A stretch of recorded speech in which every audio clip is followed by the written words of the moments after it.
नमस्कार बच्चों, स्वागत है आप सभी का हमारे छोटे से परिवार रेलवे एग्जाम्स गुरुकुल में। जैसा कि आपको पता है कि 25 तारीख से एएलपी का पेपर शुरू होने वाला है, तो ये वाला सेशन खास तौर पर एएलपी वाले बच्चों के लिए बहुत ज़्यादा इम्पोर्टेंट है, जिसमें सारी चीज़ें आपको ध्यान से सुनना है, समझना है। ठीक है ना? कहीं ऐसा ना हो कि एक्साइटमेंट के चक्कर में आप ऐसी गलती कर बैठें जिसकी वजह से आपका पेपर छूट जाए या फिर आपका सिलेक्शन लास्ट टाइम पर ना हो।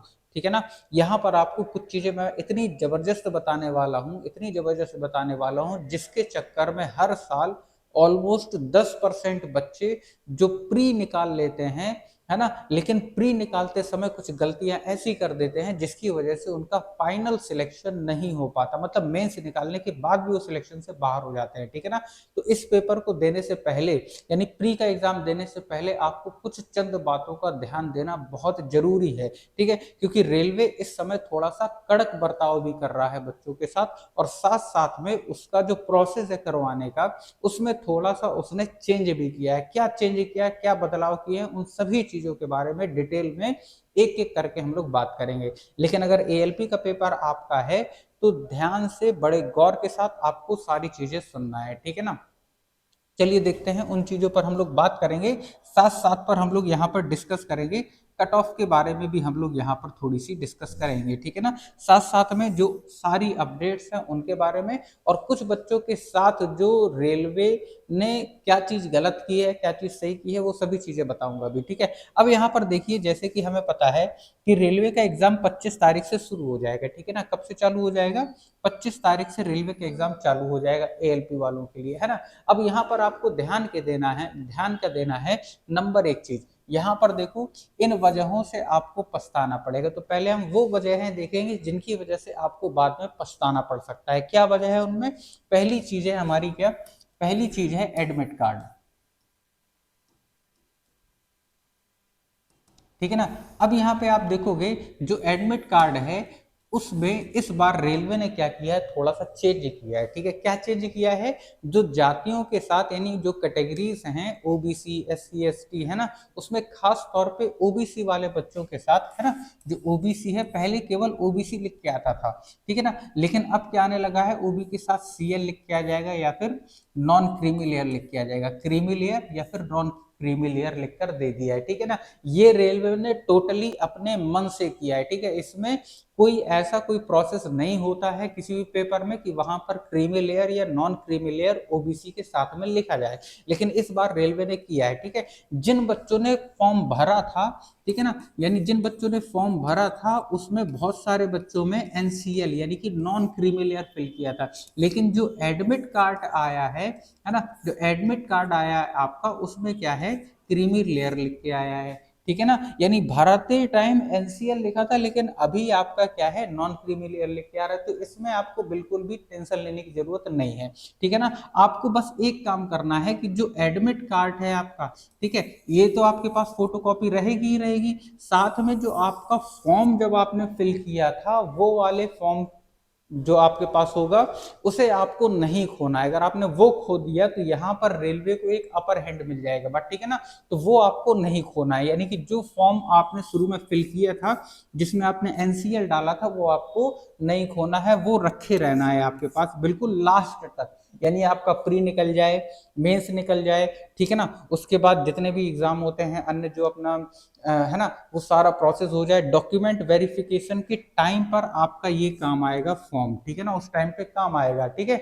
और कई बार बच्चे क्या करते हैं, इसे मिस कर देते हैं और बाद में फिर परेशान होते हैं। ठीक है? तो यहाँ पर आपको इसे नहीं खोना है। साथ साथ में जो एडमिट कार्ड यहाँ पर आप निकालेंगे इसे भी आपको सुरक्षित रखना है। प्री का एडमिट कार्ड भी आपको बिल्कुल सुरक्षित रखना है लास्ट तक। बट ठीक है ना, ये वो गलतियां हैं जिन्हें बच्चे शुरू में क्या करते हैं, मिस कर देते हैं और बाद में फिर इनकी वजह से पछताना पड़ता है। ठीक है ना? तो इन गलतियों को आपको नहीं दोहराना है। जो सीएल या एनसीएल की बात मैंने कही, ये पहली चीज है जो कि रेलवे ने अपने मन से शामिल की है, हो सकता है 1 से 2 दिन में रेलवे इसके बारे में अपने कुछ विचार रखे, बताए कि उसने ऐसा क्यों किया है।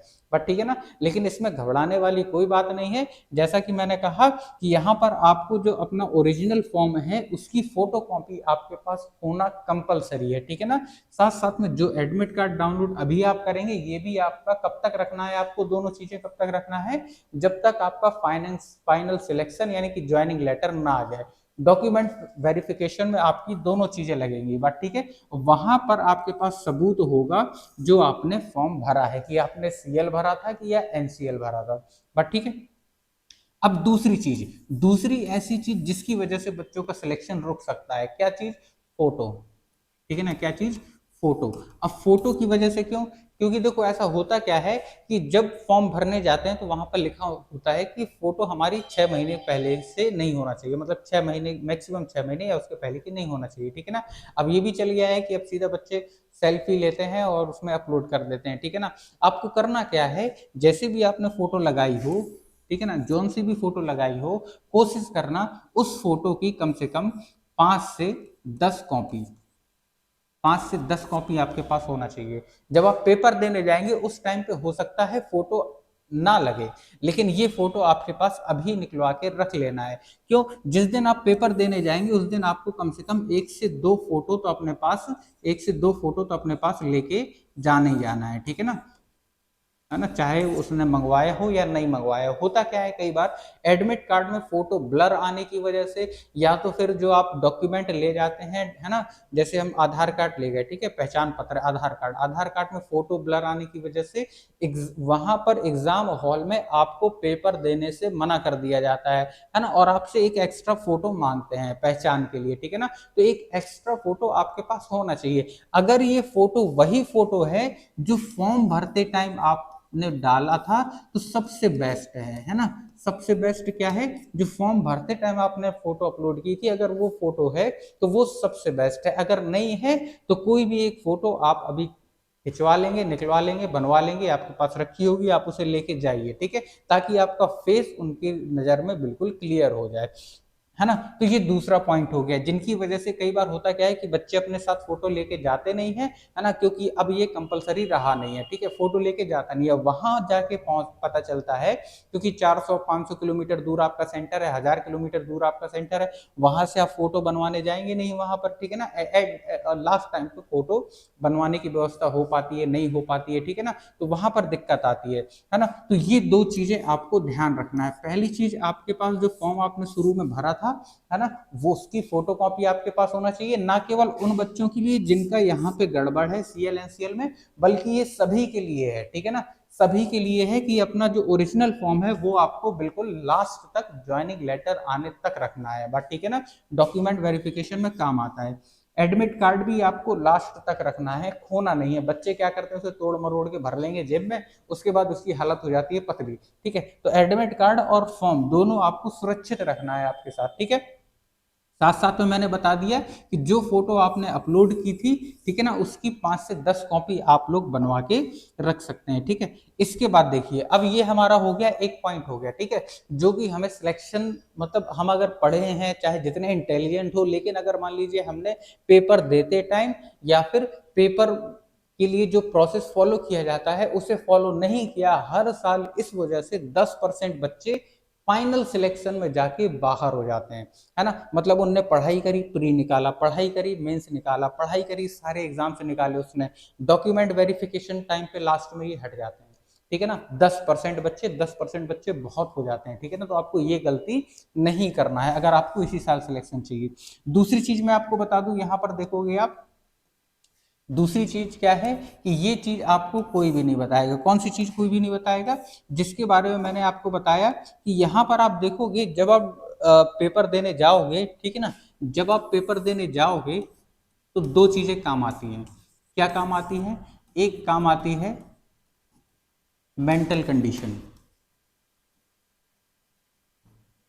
दूसरी काम आती है प्रिपरेशन, ठीक है।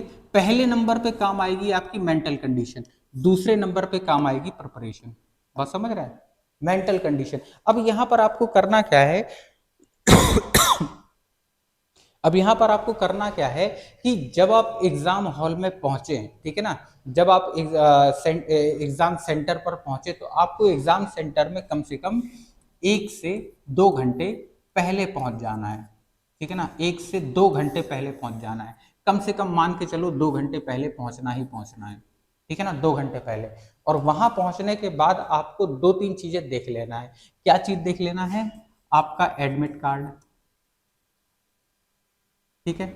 दूसरी चीज देखना है, एक आपके पास पहचान पत्र होना चाहिए। तीसरी चीज देखना है, 1 या 2 फोटो होना चाहिए। फोटो लगे अथवा ना लगे, लेकिन होना चाहिए। क्या नहीं होना चाहिए? आपको बेल्ट लगा के नहीं जाना है, स्वेटर पहन के हो सके तो नहीं जाना है, ठीक है ना, स्वेटर पहन के हो सके तो नहीं जाना है, ठीक है। जो वॉच होती है ना, कोई भी किसी भी टाइप की घड़ी हो आपको पहन के नहीं जाना है, ठीक है। अब यहाँ पर होता क्या है कि बच्चे बेल्ट लगा लेंगे, कोई रिंग पहने रहेगा, कोई चेन पहने रहेगा, ठीक है ना, कोई ताबीज वगैरह, इस टाइप की जो ताबीज वगैरह रहती है वो ताबीज वगैरह पहने रहते हैं, ठीक है।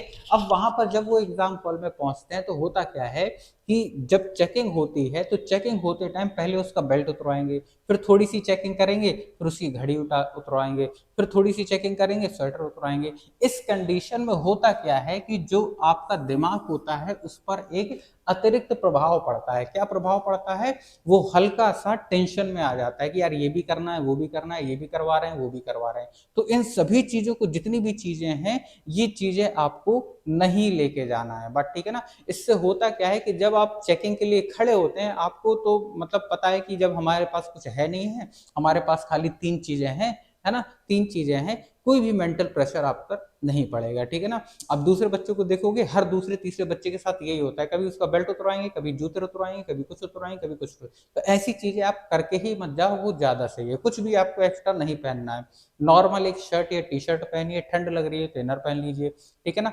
नॉर्मल पैंट होना चाहिए, ठीक है ना, एक बेल्ट वगैरह आपको कुछ भी लगा के नहीं जाना है। दूसरी चीज, जूते की जगह अगर चप्पल पहन के जाओ तो और बेस्ट है, या सैंडल पहन लो, ठीक है ना, ताकि उन्हें आपके पैर नॉर्मली दिखाई दे। वरना फिर क्या होता है कि जूते उतारा, मोजे उतारे वगैरह दुनिया भर का, ठीक है, तो उसमें दिक्कत होती है। अगर सैंडल पहने, चप्पल पहने, नॉर्मली आपके पैर वैसे ही दिख रहे हैं, ठीक है, तो कोई दिक्कत ही नहीं है। तो कोई भी इलेक्ट्रिक गैजेट वगैरह, कुछ भी इलेक्ट्रिक वॉच वॉच जो होती है, डिजिटल वॉच वगैरह, कुछ भी आपको लेकर साथ में नहीं जाना है, ठीक है ना। पानी की बोतल भी आपको साथ में लेकर नहीं जाना है। पानी की बोतल, पानी का इंतजाम अंदर ही रहेगा, कोई दिक्कत नहीं है, वहीं पे आप पानी पीजिए, ठीक है। तो पहली चीज जो मेंटल कंडीशन होती है, बच्चे यहाँ पर सबसे ज्यादा दिक्कत होती है यहाँ पर, ठीक है। अब जैसे मान लीजिए पेपर हमारा, पेपर में एग्जाम सेंटर में कब पहुंचना है? 2 घंटे पहले। लेकिन शुरुआत में आपको घुसना नहीं है, ठीक है। कब तक नहीं घुसना है? जब हमने देखा गेट बंद होने के टाइम पे, यानी कि एंट्री कब लेना है? एंट्री कब लेना है? गेट बंद होने के 30 मिनट पहले, ठीक है ना, गेट बंद होने के 30 मिनट पहले, है ना, 30 मिनट पहले। और ये आप तभी कर सकते हैं जब आपकी ये चीज बिल्कुल सही है, ठीक है ना। ये चीज अगर आपकी सही रहेगी, आपको पता रहेगा कि हमारे पास जो होना चाहिए वही चीजें हैं, जो नहीं होना चाहिए वो चीजें नहीं है, ठीक है। तो आपको इंतजार करना है गेट बंद होने के 30 मिनट पहले, यानी आधा घंटा पहले, गेट बंद होने के आधा घंटा पहले आपके एडमिट कार्ड में लिखा रहेगा कब गेट खुलेगा, कब गेट बंद होगा। गेट बंद होने के आधा घंटा पहले आपको एंट्री करना है। होगा क्या कि आपको कम से कम 15 मिनट लगेगा अंदर जाते जाते, 15 से 20 मिनट लगेगा आपको अंदर प्रवेश करते करते। जब आप अंदर प्रवेश करोगे, चेकिंग वगैरह, वेरिफिकेशन वगैरह सब कुछ हो जाएगा, आप अपनी क्लास में पहुंच जाओगे। क्लास में बैठोगे कितनी देर तक? 15 मिनट तक आपको क्लास में बैठना है बस, पर ठीक है ना, 15 से 20 मिनट तक, ठीक है। अब जो बच्चे 1-1 घंटा पहले, 2-2 घंटा पहले अंदर एग्जामिनेशन हॉल में पहुंच जाते हैं, सब कुछ उनका प्रोसेस पूरा हो गया, अब 1 घंटा कंप्यूटर के सामने बैठ कर वो बोर होता रहता है। साथ साथ में कंप्यूटर सामने रहता है, उसके दिमाग में एक अलग टाइप का प्रेशर पड़ता रहता है, ठीक है ना, कि पेपर कब चालू हो रहा है ना। जब हम पहुंचे 15-20 मिनट पहले कंप्यूटर के सामने है, तो हमें पता है कि 10-15 मिनट 20 मिनट में हमारा पेपर चालू हो जाएगा, ठीक है। लेकिन जो 1 घंटा पहले पहुंचा है, उसका दिमागी संतुलन थोड़ा सा गड़बड़ रहता है। किस चीज में गड़बड़ रहता है? एक तो आलस, ठीक है, दूसरा टेंशन, तीसरा है ना, जो एग्जाम का जो प्रेशर रहता है वो बढ़ जाता है।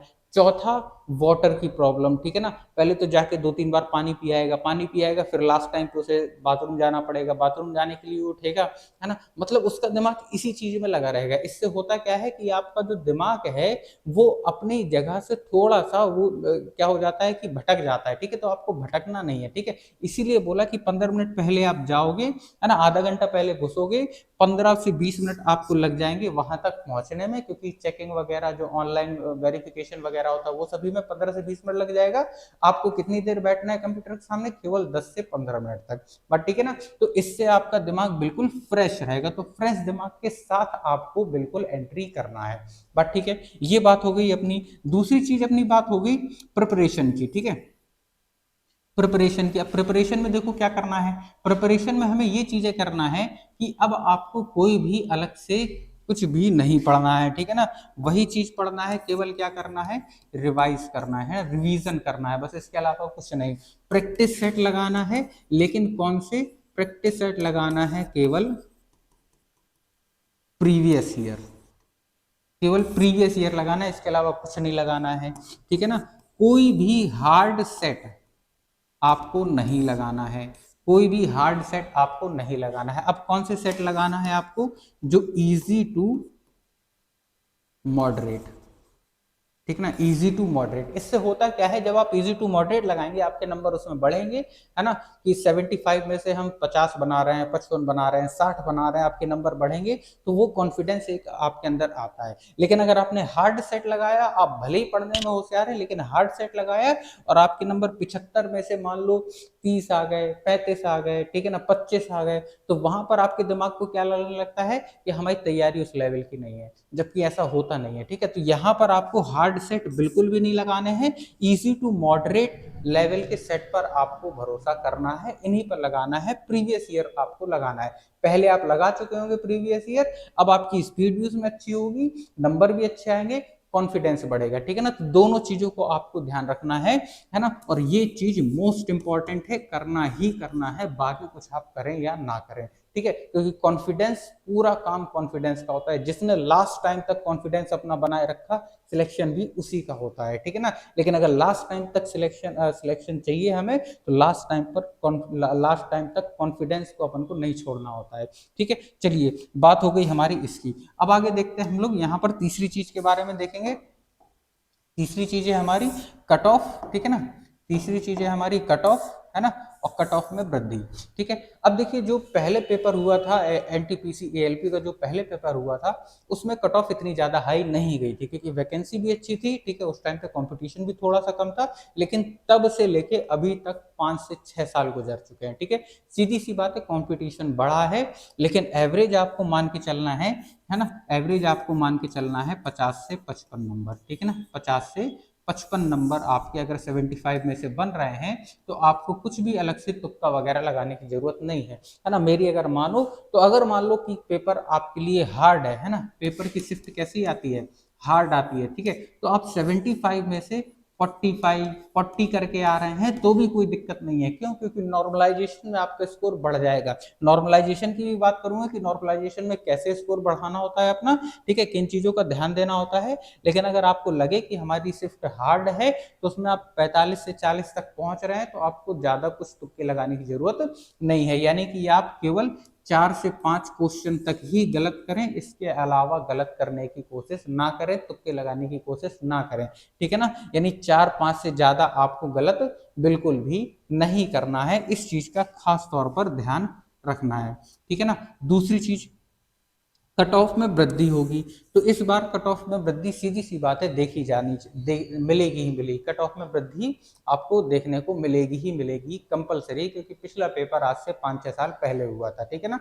तो कट ऑफ में वृद्धि होगी ही होगी, है ना। दूसरी चीज है नॉर्मलाइजेशन का खेल आपको महंगा पड़ सकता है। कैसे महंगा पड़ सकता है? जैसा कि अभी मैंने आपको बताया कि अगर आपकी हार्ड शिफ्ट है, आपको 40 से 45 क्वेश्चन करना है, लेकिन आपकी हार्ड शिफ्ट थी, आपने 40 क्वेश्चन अटेम्प्ट किए, 40 सही किए, उसके बाद आपने देखा कि क्वेश्चन ऑफ मतलब जो हमने अटेम्प्ट किए उनकी संख्या कम है, हमें 10 क्वेश्चन और लगाना चाहिए, आपने 10 और तुक्के मारे, तो 40 आपने सही लगाए थे, लेकिन 10 और तुक्के लगा दिए, ये क्या हो गए, गलत हो गए। 10 में से मान लीजिए कि 3 सही हुए, अपने 7 गलत हो गए। ठीक है, ऑलमोस्ट तुक्के में यही होता है, 3 सही होंगे 7 गलत हो जाएंगे। ठीक है ना, हो सकता है 10 के 10 गलत हो जाए। ठीक है, तो जब आप गलत क्वेश्चनों की संख्या ज्यादा कर देते हैं तो नॉर्मलाइजेशन में इसका फर्क पड़ता है। ठीक है ना, गलत क्वेश्चन की संख्या आप ज्यादा कर देते हैं, नॉर्मलाइजेशन में इसका फर्क पड़ता है। साथ साथ में दूसरा फर्क, बड़ा फर्क पड़ता है माइनस मार्किंग में। ठीक है ना, 1/3 की माइनस मार्किंग है, कम नहीं होती है, बहुत होती है ना। 10 क्वेश्चन गलत करेंगे आप तो 3-4 जो आपके सही वाले हैं उनके नंबर और ले जाएंगे। ठीक है ना, तो आपको गलत कितनी करनी है, गलत की क्वांटिटी आपको 4 से 5 ही रखना है बट। ठीक है ना, इससे ज्यादा आपको कुछ और दिमाग नहीं लगाना है। ठीक है ना, तो यहाँ पर आप देखोगे, यहाँ पर आप देखोगे, आपने 2-3 चीज देख ली कि यहाँ पर आपको क्या चीजें करना है, क्या चीजें नहीं करना है। ठीक है ना, खास तौर पर आपको ध्यान रखना है कि लास्ट टाइम तक आपके पास क्या चीजें होना चाहिए, क्या चीजें नहीं होना चाहिए बट। ठीक है ना, तो हर एक चीज को आपको ध्यान में रखते हुए बड़े इत्मीनान के साथ, कॉन्फिडेंस के साथ पेपर देना है ना। पेपर का लेवल मॉडरेट लेवल का रहेगा, इजी लेवल का रहेगा, उतना ज्यादा हार्ड क्वेश्चन इसमें नहीं पूछे जाते हैं, तो वो चीज भी दिमाग में मत लाइए कि बहुत ज्यादा हार्ड सेट लगाना है। ठीक है ना, इस समय आपको खाली प्रीवियस ईयर लगाना है ना, सिंपल सेट लगाना है, इसके अलावा आपको कुछ भी अतिरिक्त चीजें नहीं करना है। ठीक है ना, उम्मीद करते हैं सारी चीजें आपको समझ में आ गई होंगी। अगर सारी चीजें आपको समझ में आ गई हैं तो चैनल को एक बार सब्सक्राइब जरूर कर लीजिए। ऐसी ही इंपॉर्टेंट वीडियो के साथ हमारे साथ बने रहिए। ठीक है ना, चलिए मिलते हैं, धन्यवाद।